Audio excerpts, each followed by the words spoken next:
जय हिंद, वंदे मातरम। साथियों, आज बात करें कि बीएड करें या फिर एमए करें। आज के समय में कौन सा कोर्स करना सही रहेगा, बीएड करना सही है या फिर एमए करना सही है। तो साथियों, दोनों ही कोर्स अपने आप में बेस्ट हैं, दोनों ही कोर्सेज के अपने अपने एडवांटेज हैं और दोनों ही कोर्सेज के अपने अपने डिसएडवांटेज भी हैं।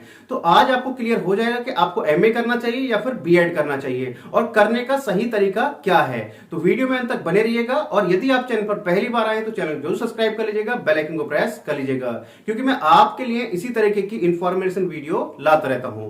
तो साथियों, बात करते हैं, दोनों ही कोर्सेज अपने आप में बेस्ट हैं, दोनों ही कोर्सेज के अपने अपने एडवांटेज हैं। पहले कुछ बेसिक इंफॉर्मेशन जान लेते हैं। तो बात करते हैं सबसे पहले एमए कोर्स के बारे में। तो साथियों, एमए क्या है? मास्टर ऑफ आर्ट, यानी कि जिसको आप ग्रेजुएशन के बाद करते हैं। ऐसा नहीं कि बीए के बाद ही आप एमए कर सकते हैं। यदि आपने बीएससी किया है, आपने बीटेक किया है, बीबीए किया है, बीसीए, यानी कि आपने ग्रेजुएशन में कोई भी कोर्स किया है, उसके बाद में आप एमए कर सकते हैं। एमए जो किया जाता है किसी भी एक सिंगल सब्जेक्ट्स में किया जाता है, यानी कि आप हिंदी में कर सकते हैं, हिस्ट्री से कर सकते हैं, आप ज्योग्राफी से, इकोनॉमिक्स से, इंग्लिश से, संस्कृत से, किसी भी एक सब्जेक्ट से आप अपना एमए कर सकते हैं।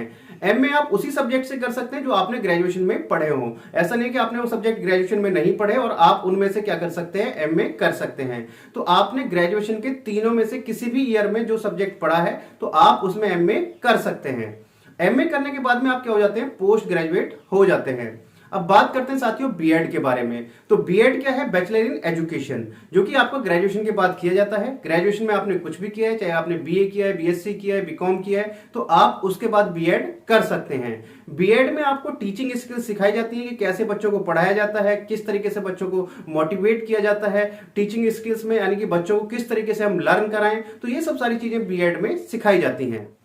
लेकिन याद रखिएगा, बीएड करने के बाद में आप पोस्ट ग्रेजुएट नहीं होते हैं। कोर्स ग्रेजुएशन के बाद कराया जाता है, लेकिन आप कैसे रहते हैं, ग्रेजुएट ही रहते हैं, पोस्ट ग्रेजुएट नहीं होते हैं। अब बात करते हैं कि बीएड करना चाहिए या फिर एमए करना चाहिए। तो साथियों, यदि आपको टीचिंग लाइन में जाना है, आपको टीचर बनना है और आपको यदि प्राइमरी लेवल से लेकर 10th क्लास तक का टीचर बनना है, तो आप क्या कर सकते हैं, बीएड कर सकते हैं। बीएड करने के बाद में आप जो सेंट्रल गवर्नमेंट का एग्जाम होता है सीटेट का, वो आप दे सकते हैं, जिसको यदि आप पास कर लेते हैं तो जो सेंट्रल गवर्नमेंट की वैकेंसी आती है, जैसे आपका केंद्रीय विद्यालय में हो गया या कोई और वैकेंसीज आती हैं सेंट्रल गवर्नमेंट की टीचिंग के लिए, तो आप उसमें फॉर्म भर सकते हैं, आप उसके लिए एलिजिबल हो जाते हैं। इसके अलावा जो आपके स्टेट गवर्नमेंट के जो आपके एग्जाम होते हैं उनको आप दे सकते हैं, जैसे आपका यूपी टेट हो गया, एच टेट हो गया, रीट हो गया, तो आप उनको भी दे सकते हैं। यदि आप उनको क्लियर कर लेते हैं तो आपकी जो स्टेट गवर्नमेंट की वैकेंसी आती है प्राइमरी लेवल से लेकर 10th क्लास तक की, तो उसके लिए भी आप टीचर बन सकते हैं। अब बात करें साथियों, यदि आपका मिशन विजन बड़ा है, आपको बनना है किसी एक सब्जेक्ट का लेक्चरर बनना है, यानी कि आपको फिजिक्स का लेक्चरर बनना है, हिंदी का बनना है, इंग्लिश का बनना है, या आपको यूनिवर्सिटी या कॉलेज में प्रोफेसर बनना है, तो उसके लिए आपको क्या करना पड़ेगा, पोस्ट ग्रेजुएशन करनी पड़ेगी, अपने आपको मास्टर डिग्री करनी पड़ेगी। तो उसके लिए आपको क्या करना पड़ेगा, एमए करना पड़ेगा। जिस भी सब्जेक्ट का आपको टीचर बनना है, यदि आपको इंग्लिश का बनना है, हिंदी का बनना है, हिस्ट्री का बनना है, तो उस सब्जेक्ट से आप क्या करें, अपना एमए करें। एमए करने के बाद में जब आप अपना एमए कर लेते हैं तो आप एलिजिबल हो जाते हैं, जो आपके पीजीटी के फॉर्म आते हैं उनको भरने के लिए। तो आप एमए करने के बाद पीजीटी के फॉर्म भर सकते हैं। एमए जब आप फाइनल ईयर में होते हैं तो आप यूजीसी नेट का एग्जाम भी फिल कर सकते हैं, और यदि आपका यूजीसी नेट का एग्जाम क्लियर हो जाता है तो आप as a assistant professor college या यूनिवर्सिटी में पढ़ाने के लिए एलिजिबल हो जाते हैं, यानी कि कॉलेज या यूनिवर्सिटी में आप एज अ असिस्टेंट प्रोफेसर पढ़ा सकते हैं। और यदि आपको यूजीसी नेट में अच्छा स्कोर आ जाता है तो आपको मिल जाता है जेआरएफ, यानी कि जूनियर रिसर्च फेलोशिप, यानी कि पीएचडी करने के लिए आपको पर मंथ क्या मिलते हैं, पैसे मिलते हैं, जिसको आप किसी भी स्टेट गवर्नमेंट यूनिवर्सिटी या सेंट्रल गवर्नमेंट यूनिवर्सिटी से कर सकते हैं। तो साथियों, आपको क्लियर हुआ होगा कि कौन सा कोर्स करना आपके लिए सही है। आपको बीएड करना है, यानी आपको यदि प्राइमरी लेवल से लेकर 10th क्लास तक का टीचर बनना है तो आपको फिर बीएड करना चाहिए, और यदि आपका मिशन विजन बड़ा है, आपको किसी सब्जेक्ट का लेक्चरर बनना है या प्रोफेसर बनना है, तो उसके लिए आपको अपना पोस्ट ग्रेजुएशन करना जरूरी है।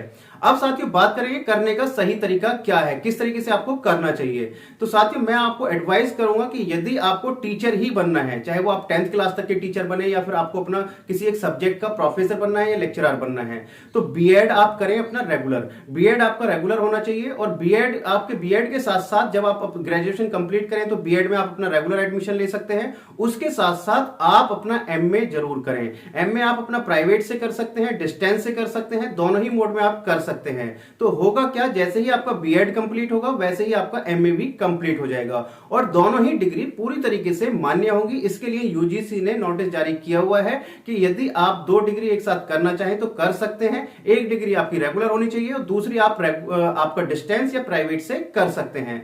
तो आपको बेनिफिट क्या होगा, बहुत सारी ऐसी वैकेंसी आती हैं जिसमें आप बीएड भी चाहिए और आपका पोस्ट ग्रेजुएशन भी होना चाहिए। तो आपकी दोनों ही डिग्री आपके पास हो जाएगी, आप दोनों ही डिग्री को आप अप्लाई कर सकते हैं। यानी कि पीजीटी के लिए भी आप अप्लाई कर सकते हैं, आपको कहीं पर बीएड की आवश्यकता है तो आप बीएड भी अप्लाई कर सकते हैं। बहुत सारी ऐसी वैकेंसी आती हैं, जैसे कि आपका केंद्रीय विद्यालय में अभी वाइस प्रिंसिपल के लिए आई थी, तो आपका पोस्ट ग्रेजुएशन कंप्लीट होना चाहिए, साथ के साथ आपने बीएड किया हुआ हो और उसके साथ साथ आपका 5 साल का आपका यदि एक्सपीरियंस है तो आप जो है केंद्रीय विद्यालय में एज अ जो वाइस प्रिंसिपल की पोस्ट के लिए अप्लाई कर सकते थे। और यदि आपको प्रिंसिपल की पोस्ट के लिए अप्लाई करना था तो उसमें आपने बीएड किया हुआ हो, पोस्ट ग्रेजुएशन आपने किया हुआ हो और साथ के साथ आपका 8 साल का एक्सपीरियंस हो, तो आप जो है प्रिंसिपल की पोस्ट के लिए आप अप्लाई कर सकते थे।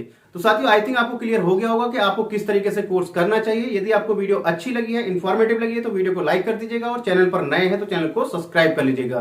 तो चलिए साथियों, मिलते हैं आपसे नेक्स्ट वीडियो में इस तरह की इंफॉर्मेशन के साथ। तब तक के लिए जय हिंद, जय भारत।